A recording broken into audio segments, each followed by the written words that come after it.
Morning વિદ્યાર્થી મિત્રો, આપણે ગયા સેશનમાં નીચી ખેત ઉત્પાદકતાના કારણોમાં સંસ્થાકીય કારણો એટલે કે સંસ્થાકીય પરિબળો વિશે સમજ મેળવી ગયેલા.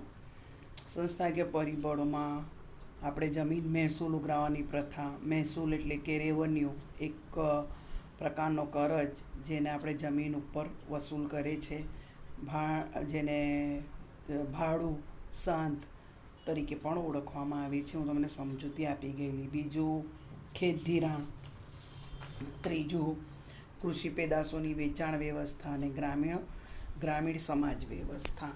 લગભગ અહીંયા સુધી આપણે જોઈ ગયા હતા. હવે લઈએ આપણે ટેકનોલોજીકલ પરિબળો.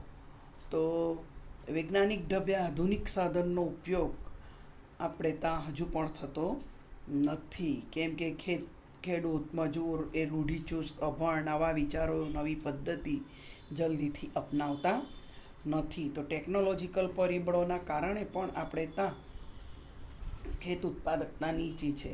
તો ભારતના કૃષિ ક્ષેત્રમાં પાકની બાબતમાં પરંપરાગત એવી જૂની ઉત્પાદન પદ્ધતિનો જ ઉપયોગ જોવા મળે છે. ખેતીના જૂના સાધનો, જૂનવાણી વિચારધારાઓ, પદ્ધતિઓ વગેરે કૃષિ ક્ષેત્રને નિર્બળ બનાવે છે. વર્તમાન સમયમાં પણ ભારતના ખેડૂતો ટ્રેક્ટરને બદલે હળ અને બળદનો જ ઉપયોગ કરતા જોવા મળે છે. સુધારેલા બિયારણને બદલે પરંપરાગત બિયારણો ઉપર જ આશ્રિત રહે છે, જે બિયારણો નીચી ઉત્પાદકતા આપે છે. રાસાયણિક ખાતરોની જગ્યાએ છાણિયા ખાતરનો ઉપયોગ કરે છે, જે નીચી ઉત્પાદકતા સર્જે છે. પાક સંરક્ષણ માટે પણ જંતુનાશક દવા અને નવીન પદ્ધતિનો ઉપયોગ ભારતનો ખેડૂત ખૂબ ઓછા પ્રમાણમાં કરે છે. તેથી ભારતનું કૃષિ ક્ષેત્ર મંદ ગતિએ આગળ વધે છે. તો વૈજ્ઞાનિક ઢબે આધુનિક સાધનોનો ઉપયોગ થતો નથી, ટ્રેક્ટર કે પંપસેટનો ઉપયોગ થતો નથી, અને એના લીધે ખેત ઉત્પાદકતા નીચી છે. અન્ય પરિબળોની અંદર આપણે પહેલું લઈએ, પૂછાય ખેત ઉત્પાદકતા નીચી હોવાના અન્ય કારણો કયા? તો લઈએ આપણે પહેલું વસ્તીનું ભારણ. તો ભારતના કૃષિ ક્ષેત્રની નીચી ઉત્પાદકતા પાછળનું એક મોટું કારણ ખેતી પર વસ્તીનું વધુ પડતું ભારણ છે. કૃષિ ક્ષેત્ર પર વસ્તીના વધુ પડતા ભારણને કારણે જે વધતી જતી વસ્તી છે કૃષિ ક્ષેત્ર પર જ રોજગારી માટે નભે છે. અને ભારતની આઝાદી સમયે ભારતમાં 72% લોકો ખેતી ક્ષેત્રમાંથી રોજગારી મેળવતા હતા. એ ટકાવારી 2001-2માં ઘટીને 58% થઈ, અને 2013-14માં આ ખેતી ક્ષેત્રમાંથી રોજગારી મેળવતો વસ્તીનું પ્રમાણ 49% નોંધવામાં આવ્યું છે. એટલે હજુ પણ અડધી વસ્તી ખેતી ઉપર જ રોજગારી માટે નભે છે. આમ ખેતી ક્ષેત્ર પર રોજગારીનું ભારણ ઘટ્યું હોવા છતાં અન્ય ક્ષેત્રો કરતાં હજુ પણ રોજગારીનું પ્રમાણ ખેતી પર જ છે. વિદેશોની તુલનામાં ખૂબ ઊંચું જણાય છે. અહીં ખેત ક્ષેત્ર કુલ ઉત્પાદનનું જે પ્રમાણ મેળવે છે તે વધુ પડતી વ્યક્તિઓ વચ્ચે ઉત્પાદન અથવા આવક સ્વરૂપે વેચાતું હોય. શ્રમની ઉત્પાદકતા ઘણી નીચી જોવા મળે છે. બરોબર? તો શ્રમ દીઠ ઉત્પાદકતા એટલે શું? તો ભાઈ શ્રમિક દીઠ ખેત ઉત્પાદકતા બરાબર કુલ ખેત ઉત્પાદન છેદમાં કુલ શ્રમિકોની સંખ્યા. એ રીતે શ્રમિક દીઠ ખેત ઉત્પાદકતા શોધવામાં આવે.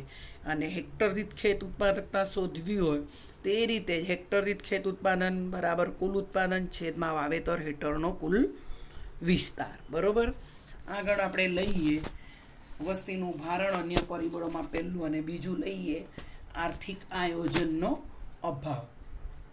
ભારત સરકારે પ્રથમ પંચવર્ષીય યોજનાના અંદર ખેતી ક્ષેત્ર માટે એક બૃહદ યોજના તરીકે બનાવી હતી. બીજી પંચવર્ષીય યોજના એટલે કે 1956માં ભારતનું આર્થિક આયોજન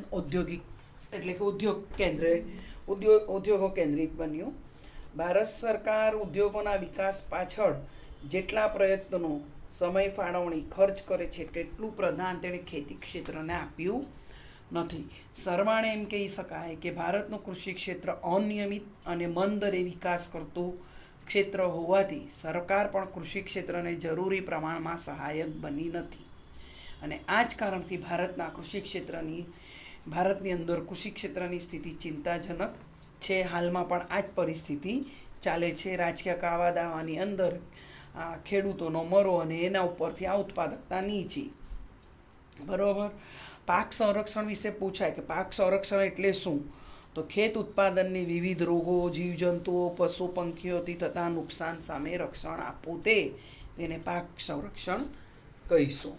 આગળ આપણે લઈએ કે ખેતી ક્ષેત્ર ઉપર આ ખેત ઉત્પાદકતા વધારવાના ઉપાયો ખરા બીજા છે. આ નીચી ખેત ઉત્પાદકતાના નીચી ખેત ઉત્પાદકતાના અન્ય પરિબળો જોયા, અન્ય કારણો જોયા.